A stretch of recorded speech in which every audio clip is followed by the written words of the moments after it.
Quinco, Prosegur, Red Pagos, Farmacia San Roque y Grupo Tata. Y también, por supuesto, agradecer a las organizaciones y fundaciones aliadas estratégicas de nuestra red de empresas inclusivas de Uruguay, como lo son la REIN, la Red Chilena de Empresas Inclusivas, AECID, Cotrilsu, la Asociación de Licenciados en Relaciones Laborales de Uruguay, la Fundación Discar, la Fundación Descúbreme, Fundación 11 y Zero Project. Y recalcar y distinguir que formamos parte de la Red Mundial de Empresas Inclusivas de la Organización Internacional del Trabajo y de la Red Iberoamericana de Empresas Inclusivas, iniciativa de la OIS. Así que nuestro agradecimiento a todos ellos por hacer posible esta instancia y también, por supuesto, que la red haya comenzado a andar. Dicho esto, quiero ahora presentar a nuestro próximo ponente, que es el sociólogo Sergio Reyes, quien nos propone hablar sobre empleo y discapacidad con enfoque de derechos, una experiencia de la Asociación Cristiana de Jóvenes. Eh, Brevemente les comento que Sergio es coordinador general del área de desarrollo humano de la Asociación Cristiana de Jóvenes de Montevideo, secretario además de la Asociación Nacional de Organizaciones No Gubernamentales Orientadas al Desarrollo, y destaco el hecho de que la Asociación Cristiana de Jóvenes, como lo decía minutos antes, es miembro fundadora, empresa fundadora de nuestra red de empresas inclusivas, así que aprovecho esta instancia para en su persona agradecerle no solamente la participación, sino la presencia fuerte de la Asociación Cristiana, y aprovecho a felicitarlo ya que el domingo pasado cumplieron 177 años, nada más ni nada menos que de existencia a nivel mundial. Gracias, Sergio, por estar y buenos días. Buenos días, Carlos, Fernando, perdón. Muchísimas gracias por estas palabras. ACJ está muy honrada de participar en este congreso. La verdad que estamos muy contentos, además, también de participar, de ser miembro de la red de empresas inclusivas. Y no queríamos dejar pasar la oportunidad de participar con una versión de una experiencia muy interesante que tuvimos en la cogestión de un programa de inclusión de personas con discapacidad que fue a nivel nacional y que duró unos cuantos años. Y nos parecía que había evidencia basada en datos que podrían ser de utilidad este, para la red, para las organizaciones, para lecturas, digamos, como de segundo orden, un poco de generalización en algunos datos, que creo que coinciden con muchas de las cosas que se dijeron, que se plantearon ayer, tanto a nivel testimonial de las empresas como de las organizaciones. Realmente sentimos que había un foco de congruencia muy grande entre lo que nosotros pensamos compartir ahora y lo que se ha venido desarrollando. Yo no sé cómo comparto pantalla. Perfecto, sí, sí, correcto. Perfecto. Bienvenido y adelante. Muchísimas gracias.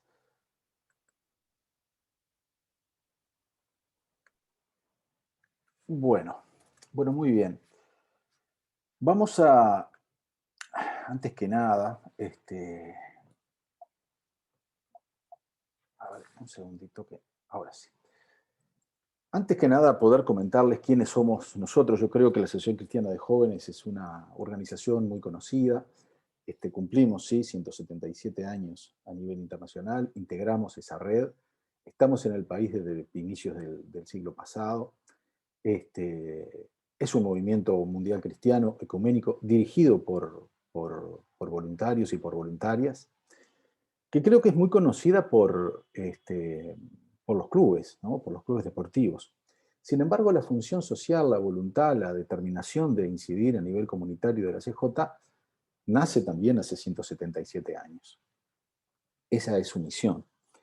Y en ese sentido tenemos décadas de trabajo en todas las unidades, tanto en las deportivas como en el campamento, como en nuestra escuela, así como también en su área específica de espacio de desarrollo de proyectos sociales, que es el área de desarrollo humano que yo coordino. Este, dentro del marco de nuestra visión, que es cambiar vidas y construir sueños, hace ya unos cuantos años, la Junta Nacional de Empleo, quien devino después en el Instituto Nacional de Empleo y Formación Profesional, invitan a la Asociación Cristiana de Jóvenes a cogestionar un programa de capacitación laboral para personas con discapacidad en el marco de un plan más general que tenía que ver con aquellas poblaciones que tenían un vínculo conflictivo, deficitario, complejo con el mercado de empleo. En ese sentido, la Junta Nacional de Empleo había comenzado por una población con los jóvenes, de allí nace ProJoven, había tenido un programa con mirada de género, pro y mujer, y el tercer punto por el cual intentaba avanzar eran las personas con discapacidad y sus posibilidades de inserción laboral.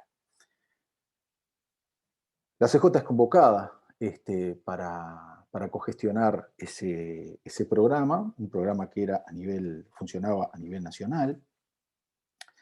Nosotros no vamos a compartir datos de aquel momento, pero sí lecturas más generales que creo que dejan bastante claro la importancia de la interfase que tiene que haber entre la voluntad de las empresas de incluir personas con discapacidad en su plantilla de colaboradores, pero también entre las personas con discapacidad y su voluntad de trabajo. El mundo de la discapacidad en Uruguay es un mundo, a nuestro juicio, que a veces es demasiado opaco, en el sentido de que cuesta un montón encontrar información. Se trabaja a veces con modelos, o se trabajaba a veces con modelos que tenían que estar siempre construidos sobre la base de estimaciones. Vamos a ver cuando revisemos algunos datos más concretos. Y en ese contexto es que ACJ se decide embarcar en la cogestión de ese programa, que era nacional, es decir, abarcaba a todo el país. Ustedes saben, Uruguay no tiene una dimensión muy grande, pero como todos los proyectos nacionales, tiene un nivel de complejidad muy particular. No es solamente esa dicotomía Montevideo interior, que muchas veces desde esta mirada tan centralista que tenemos desde la capital del país, parece de reducirlo todo a dos lógicas.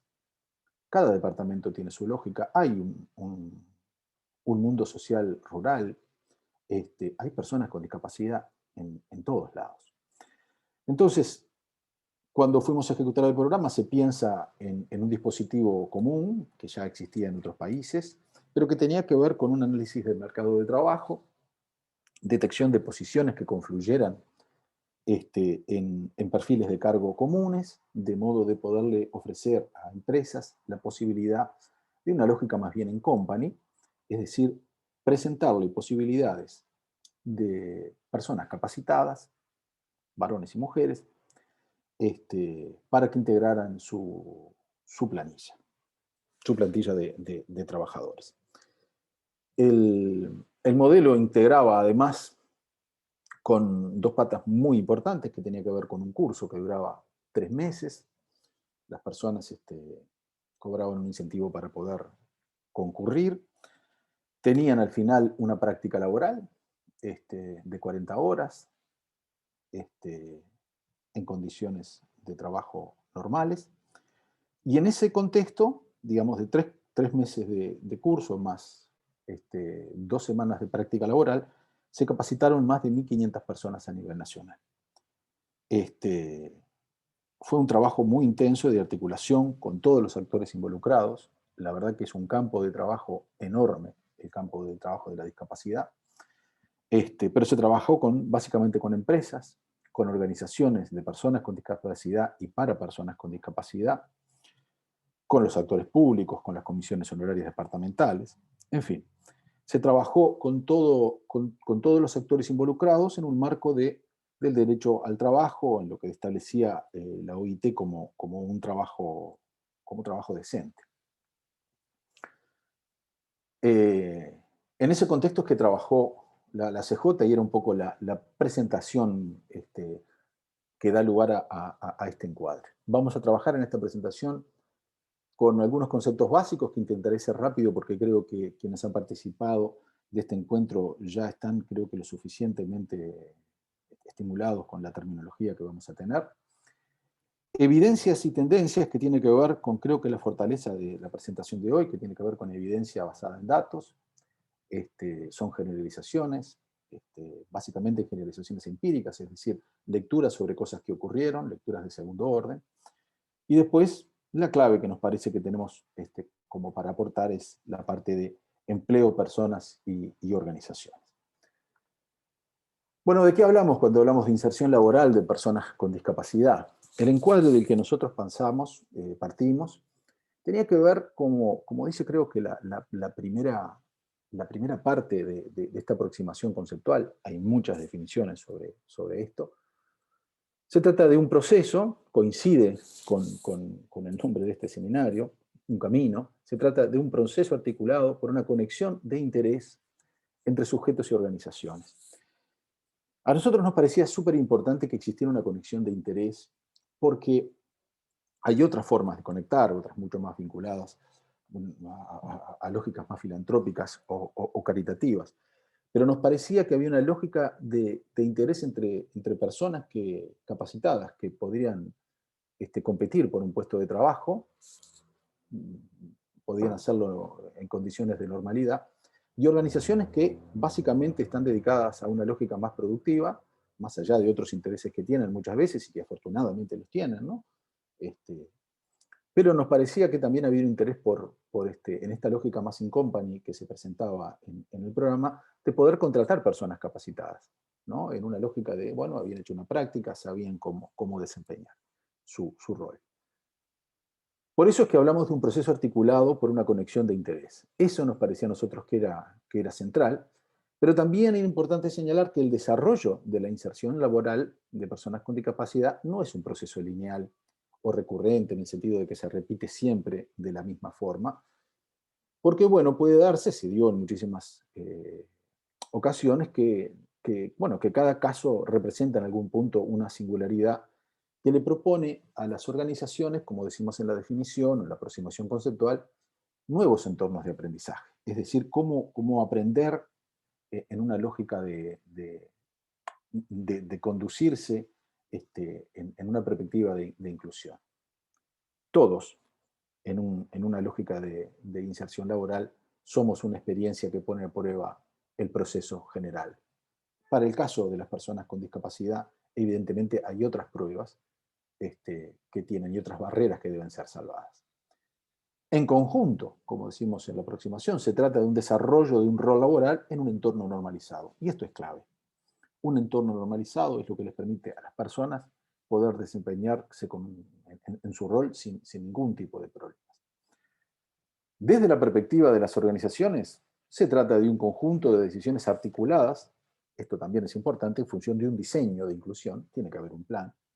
Este, el, el- el plan para las organizaciones, el diseño de cómo se va a producir la inserción laboral de las personas con discapacidad, tiene su correlación en la parte de capacitación laboral de las personas con discapacidad. También allí hay un plan y hay un diseño de cómo insertarse, con qué cuidados, de qué manera. Para las personas con discapacidad se trata de un desafío, como decimos allí, que excede lo estrictamente laboral. Como veremos un poquitito más adelante, es descubrir el mundo del trabajo con esa fenomenal constelación de relaciones, de vínculos, de, de relaciones específicas, de encontrar a veces un lugar en el mundo. Yo ayer escuchaba y recordaba anécdotas nuestras de hinchas de Nacional que eran antes de Peñarol y cosas por el estilo, digamos, que tenían que ver con cómo se introducían en esa malla fenomenal del mundo del trabajo que tiene a veces en la solidaridad de los compañeros, de las compañeras, un, este, un punto ineludible en las experiencias exitosas. Conceptos básicos, no quiero ahondar mucho en esto, pero simplemente voy a hablar de dos de los conceptos que están aquí. La discapacidad, el concepto de discapacidad y autonomía, que para nosotros era importante. En el tema de discapacidad, básicamente la interacción de la persona con los factores contextuales, los factores ambientales y los personales. Nosotros trabajamos muchísimo allí. Y especialmente nos interesaba poder trabajar en un proceso de acercamiento y de desarrollo de un proceso de inserción laboral de personas que estuvieran en un nivel de discapacidad de moderada a leve, más adelante lo voy a explicar, con importantes niveles de autonomía, que básicamente es la capacidad de toma de decisiones por parte de las personas con discapacidad. ¿El punto cuál era? Dos personas pueden tener la misma discapacidad, pero distinto nivel. Dos personas pueden tener una discapacidad visual, pero bueno, mientras una pudo formarse y transitar por el sistema educativo y tener, por ejemplo, un título universitario, tiene un nivel de discapacidad de moderada a leve, mientras que otra que no salió de su casa, bueno, por asuntos que más adelante también explicaremos, tiene un nivel de discapacidad mayor. Pero la idea es que la autonomía impacte en su posibilidad de insertarse en empleos convencionales. Ese era el objetivo. Evidencias y tendencias. Nosotros trabajamos durante muchos años con una hipótesis de trabajo que estuvo equivocada. Es increíble, pero fue así. Nosotros trabajábamos con estadísticas derivadas de la organización de la OMS, que estimaban un 9% más o menos, 9,5% de personas con discapacidad. Por lo tanto, a nosotros nos parecía que a nivel nacional tendríamos esa cantidad de personas. El censo del 2011 nos puso de frente a una realidad que aún hoy, creo yo, tenemos que discutir y seguramente analizar mejor, pero teníamos casi un 16% de personas con discapacidad. Es decir, 1 de cada 6 manifestó por lo menos tener una, una discapacidad permanente. Ese es un dato muy fuerte, tenemos que verlo. En el caso, digamos, de la distribución por género, vemos que hay más mujeres que varones. Veremos que tiene que ver con procesos de longevidad y sobre todo de cuidados. Las mujeres tienen un cuidado de sí mucho mayor que los varones, eso se ve en casi que cualquier medición, y con las personas con discapacidad no escapa a eso. Por tanto, ese 15,8% es importante ver que nos deja un escenario que para la inserción laboral de las personas teníamos que ver básicamente dónde estaba la población económicamente activa. Estoy tratando de reproducir las lógicas con las que nosotros pensábamos, pero con datos actualizados, naturalmente.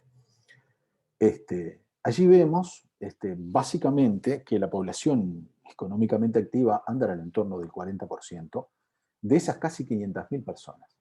Es un escenario que se abre, que es muy importante y que también era interesante que lo pudiéramos ver en frecuencias absolutas, es decir, en cantidades de personas.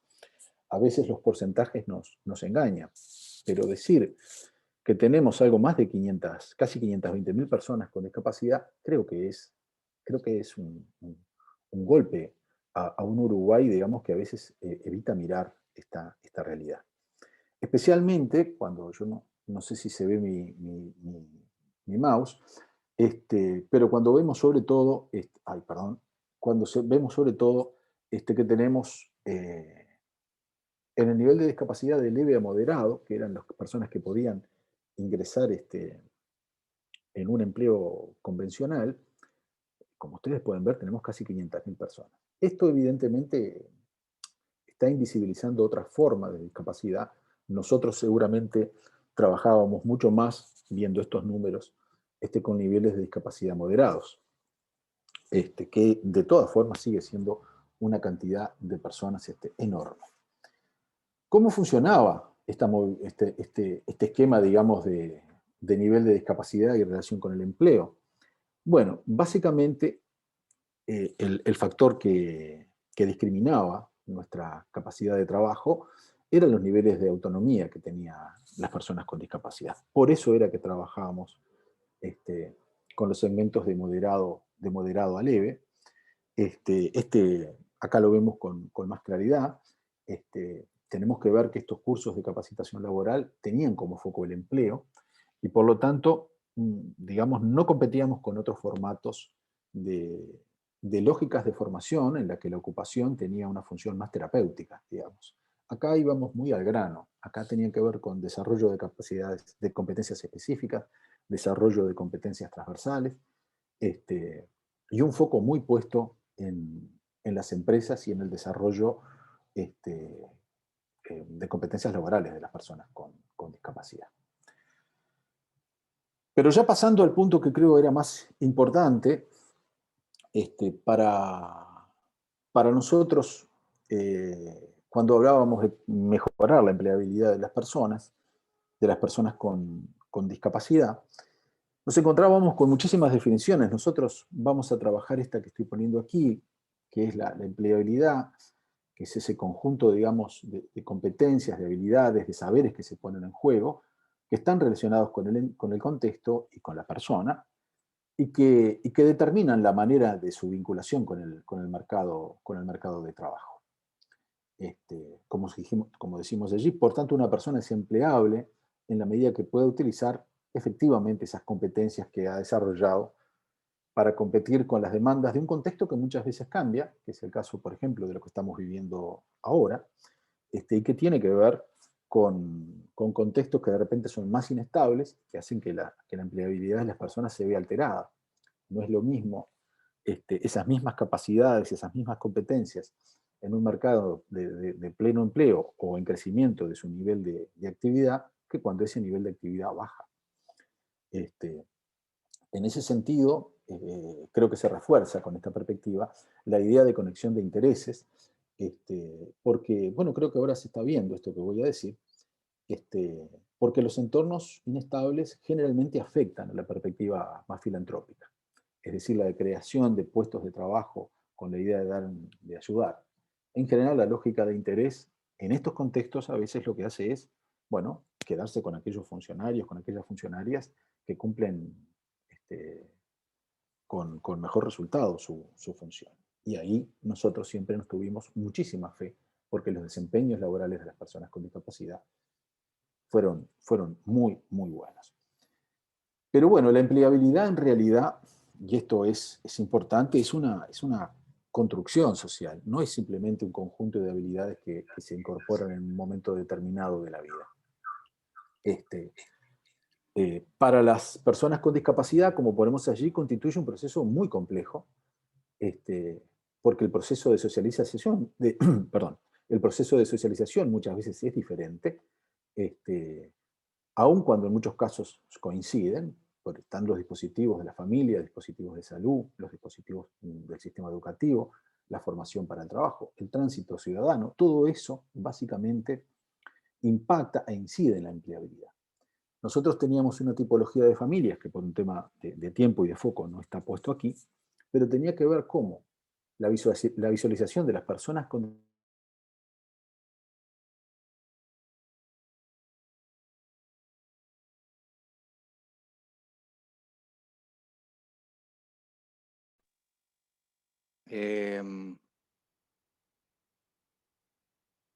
piensan que el entorno es agresivo, que es un riesgo permanente, que hay que cuidar a las personas con discapacidad, digamos, de esa interacción con el entorno, generaron, digamos, una creación, una construcción de subjetividad de personas que después tenían más dificultades para la inserción laboral.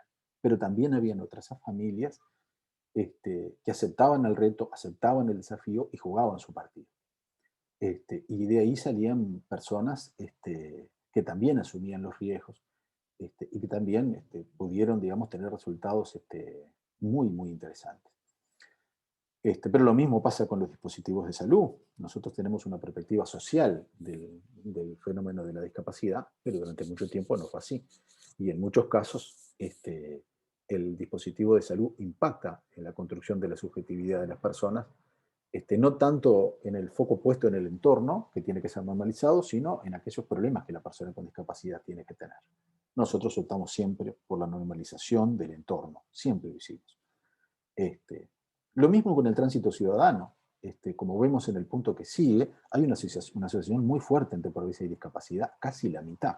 Este es un dato estimado, pero que tiene mucha probabilidad de que sea así. Eso quiere decir que una de cada dos personas con discapacidad está en situación de pobreza, por lo cual cuando uno hace la lectura, digamos, más de enclave barrial, y uno piensa cómo las personas con discapacidad, por ejemplo, las personas con discapacidad motriz, pueden tener un tránsito ciudadano por una ciudad como Montevideo, bueno, cae en la cuenta de que no todos los ómnibus tienen plataforma, que los ómnibus con plataforma no pasan en todos los horarios, y eso determina que el nivel de la empleabilidad de la persona naturalmente baja. Pero bueno, en ese contexto, digamos, del desarrollo de la empleabilidad de las personas además en un formato en el que costaba mucho y cuesta aún hoy construir la información que queremos compartir, vemos este dato que se asocia al anterior, ¿no? Que planteábamos de casi un 15% de personas con discapacidad del censo, vemos que hay un 48% de personas con discapacidad que están por debajo de la línea de pobreza, y al mismo tiempo, para nosotros, lo que existió siempre fue una lógica de desempleo oculto, básicamente por la forma en que se construye el indicador. ¿Cómo se construye? Bueno, si uno tuvo en las últimas 2 semanas una acción positiva en la que estuvo buscando trabajo y al mismo tiempo no se encuentra empleado o no trabajo. Bien, la forma de construcción del indicador, que es no tener trabajo y manifestar mediante estas acciones la voluntad de querer trabajar, para las personas con discapacidad, no los deja como en situación de desempleo, sino más bien como en situación de desalentado, es decir, las personas que no tienen empleo y ya no lo buscan. Pero eso no es verdad. Cuando nosotros hacíamos nuestras exploraciones, nuestras investigaciones, lo que veíamos era un número aterrador de desempleo que superaba largamente el 50 o el 60%, y una voluntad muy grande de trabajar de las personas con discapacidad. Por lo tanto, ahí tenemos muchísimo para discutir y hay un terreno enorme para recorrer. Pero al mismo tiempo, la forma que teníamos de impactar en el desempleo tenía que ver con la importancia de la capacitación laboral y el impacto en la empleabilidad como una interfase entre las personas y las empresas. Al mismo tiempo, no queríamos caer, y creo que eso nos quedó muy claro, en la trampa de las competencias específicas. Como ustedes saben, todos nosotros somos contratados por aquellas cosas que sabemos saber específicamente, pero después en el entorno de la organización nos va mejor o peor en función del manejo de nuestras competencias transversales. Los cursos nos servían muchísimo para matizar la importancia de las competencias específicas en función de la incorporación de estas otras competencias blandas que determinan muchísimas veces el tránsito de las personas por los espacios de trabajo. Y al mismo tiempo quedaba muy claro la importancia de políticas tanto públicas como privadas. Este encuentro es un caso clave, la importancia de políticas privadas que impacten en la reducción de esta brecha laboral. Estoy terminando la presentación, pero queríamos compartir con ustedes la evaluación de un análisis de empleabilidad de las personas que terminaban nuestros cursos. Capacitamos más de 1.500 personas en todo el país. Al final del ciclo de formación, hacíamos un análisis de empleabilidad con la idea de tener un predictor de empleabilidad posible. Al final, exactamente al final, esto es importante porque las personas muchas veces hacen una síntesis de los procesos de formación que no tienen por qué darse simultáneamente con el cierre del curso. Muchas veces ocurría que después las personas estaban como maduras para tomar otro tipo de decisiones, pero bueno, tenía que haber un corte. Cuando nosotros decíamos el corte, había un 40% de personas con déficit agudos en sus niveles de empleabilidad, que como tenían el mismo estímulo que el resto, nosotros asumíamos que tenía que ver con sus recorridos sociales anteriores, ¿no? O sea que había un 40% que no estaba en condiciones de un empleo convencional al momento de terminar el curso. Después teníamos personas empleables, pero con reservas, otro 40%. ¿Qué quiere decir empleable con reservas? Que teníamos que machear con un trabajo de orfebre, con un trabajo, ayer se dijo muchísimas veces, a mí yo me quedaba muy contento porque es como decir, todavía estamos viendo lo mismo, con un trabajo de artesano, se decía ayer, ver cómo podía ser aquel perfil de cargo, aquel cargo, para decirlo de una forma que se pueda entender, con las aptitudes y las capacidades de las personas. En ese sentido, nos fue muchas veces muy bien porque el rendimiento de las personas con discapacidad era excelente. Y después teníamos un 20% de personas que estaban aptas para el empleo convencional privado en el momento en que terminaba el curso. Nosotros tuvimos un número de inserciones laborales que rondaban el 15%, nuestro óptimo era 9, por lo tanto este número estaba bien, pero siempre nos pareció bajo en términos de la inversión que se hacía y de la cantidad de personas que se capacitaron. Pero para hablar del rendimiento de las personas con discapacidad, para que esto no quede tan frío, me gustaría decir, por ejemplo, que muchas organizaciones cambiaban su opinión en el transcurso de la experiencia porque el rendimiento era muy bueno. Yo recuerdo alguna experiencia, algún llamado, digamos, de una empresa, digamos, que sin haber hecho su plan había participado del proyecto. Nosotros no dejábamos por fuera a nadie, ayudábamos a que esos planes se pudieran hacer. Recuerdo que me llamaron para plantearme que las personas que habían contratado, que eran 3, eran muy lentas. Eso motivó que fuéramos rápidamente al departamento, que no nos quedaba muy cerca, yo vivo acá en Montevideo, a discutir con la empresa. Nos llevó, digamos, entre idas y vueltas una semana poder ir.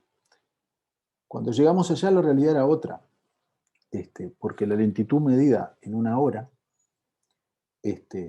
o mejor dicho, la velocidad en el trabajo, la productividad medida en una hora, era una cosa, pero medida en 8 horas y en 5 días o en 6 días en la semana, era otra, porque la capacidad de concentración en el desempeño de su función era enorme. Ni que hablar de los relatos que tenemos del cambio de los climas de trabajo de las personas, que genera la inclusión de personas con discapacidad.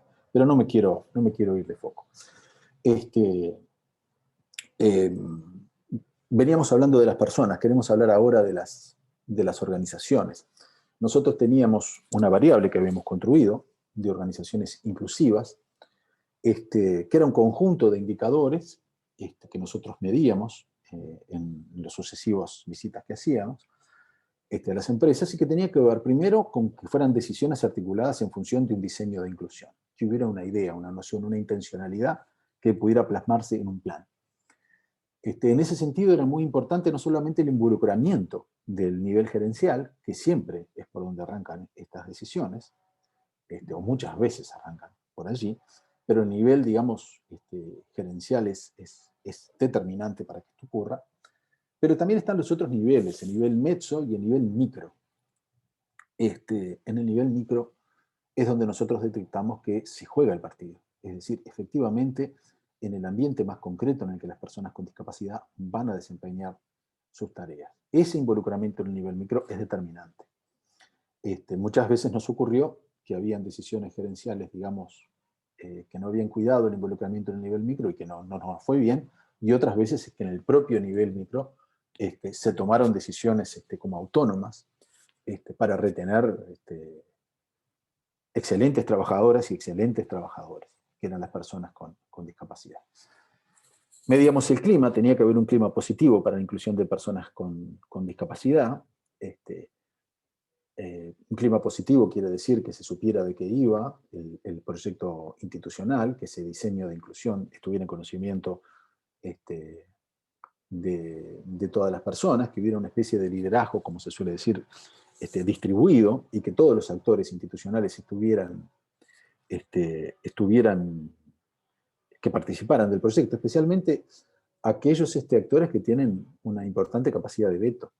Son los compañeros de trabajo, las personas que a veces nos reciben en las empresas, ni que hablar de los gremios, todos esos actores alineados en esta lógica. Nos importaba también la calidad de las posiciones ofrecidas. Tenían que ser buenos puestos de trabajo, las mismas reglas para todo el mundo además, no tenía que ser ni menor nivel salarial ni una tarea especial, pero sí nos interesaba que hubieran posiciones importantes, que no siempre fueran las básicas, que la empresa tuviera al mismo tiempo un énfasis en la formación profesional, que lo estimulara y que al mismo tiempo aplicara ese estímulo en un desarrollo profesional en la organización, y que al mismo tiempo evaluara y reevaluara las experiencias. Es decir, aquellas experiencias que tienen una gran rotación de personal tienen que revisar muchas veces qué es lo que ocurre, evaluar qué fue lo que ocurrió, porque tenemos, en el caso de las personas con discapacidad, ocurre algo similar, ¿no? Tiene que haber una experiencia, tiene que haber una evaluación y en la medida de lo posible una nueva intervención en la medida de continuar ese proceso. Y nosotros teníamos nuestros predictores de éxito, es decir, aquellas cosas que nos iban ocurriendo y que nos íbamos diciendo, el equipo iba chequeando internamente y a veces informalmente, creo que por acá nos va a ir bien. Lo primero, como dijimos antes, el foco en el interés mutuo, ¿no? Que las empresas precisaran personas para trabajar, era para nosotros fundamental. Que no hubiera, que la centralidad no estuviera en un discurso más caritativo, sino un discurso de interés. Es decir, nosotros precisamos gente que haga esta tarea. Ustedes pueden conseguirnosla, la pueden capacitar. Eso para nosotros era importante, porque enlazaba con la visión de derechos que nosotros trabajábamos, la lógica de trabajo decente de la OIT. Y también algo que importaba muchísimo era la visión crítica de la organización. Y esto es como paradojal.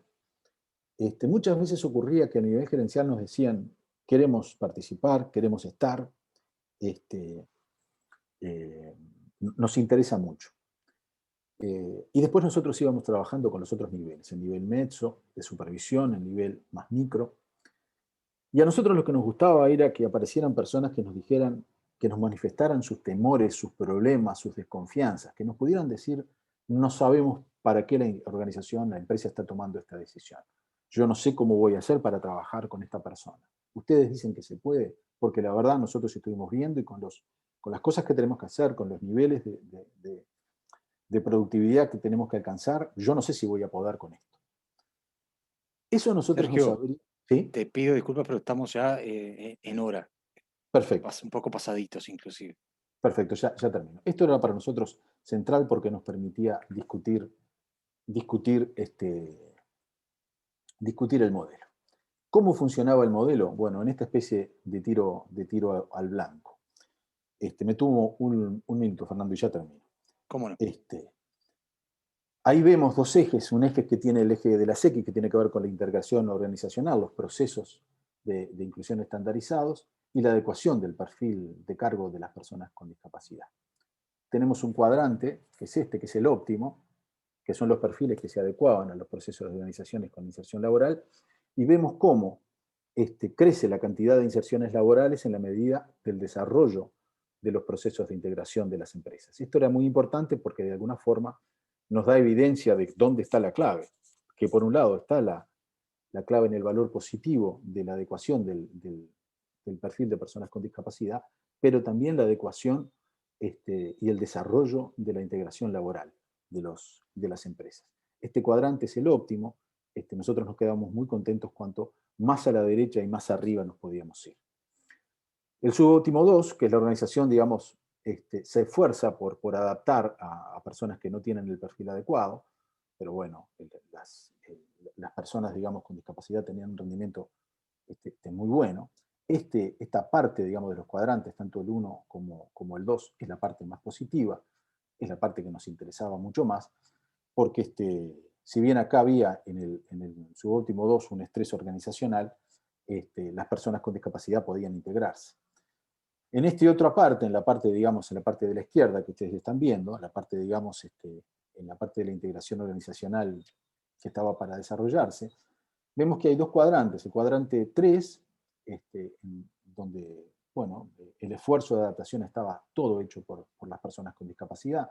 Vemos que son los casos, sobre todo los casos estos que son los que están más cercanos al eje del punto de empezar a hacer en serio un proyecto de integración por parte de las empresas, y el cuadro 4, que tiene que ver con esa manifestación mutua de voluntad de las dos partes de trabajar, pero que el desencuentro era evidente, había un clima de desencuentro porque es importante para las personas con discapacidad que las empresas tengan estos planes y estos diseños. Básicamente con esto termino, pero la idea es señalar la importancia, creemos haber demostrado, la importancia, digamos, de que existan formación y capacitación para la inserción laboral de las personas con discapacidad, como un mecanismo de interfase que garantice el acceso al empleo de las personas con discapacidad, que es, creo que es el gran desafío de nuestro país